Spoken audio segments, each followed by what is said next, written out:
Maswerteng gabi po mga ka-STL. Narito na po ang resulta ng STL Pangasinan para sa araw na to, third draw. May 26, 2025, araw ng Lunes.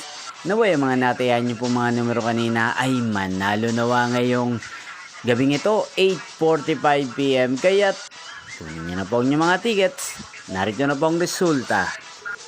Ang mga numerong nanalo sa STL Pangasinan ngayong gabing ito, May 26, 2025, 8:45 PM, third draw, result 22 at 2 in exact order. Sa lahat po ng dumaya kanina sa STL Pangasinan para sa third draw ng 22 at 2, congrats po sa inyo, panalo po kayo.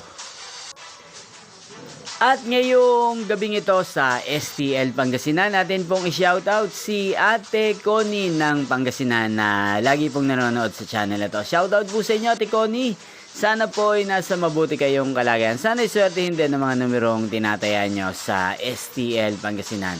At sa lahat po ng mga taga-Pangasinan dyan, shoutout po sa inyo. Gayon din, shoutout po pala natin si Kuya Lawrence ng Pangasinan, nagpapa-shoutout po sa channel na to. Sana po isa rin po kayo sana sa manalo ngayong gabing ito sa STL Pangasinan. Inyo pong napanood ang resulta ng STL Pangasinan sa channel na to, Roderick Hernandez TV. Maraming salamat po sa patuloy nyo pong panonood sa aking channel. Magkita-kita pong muli tayo bukas ng alas 12 ng tanghali. Thank you for watching!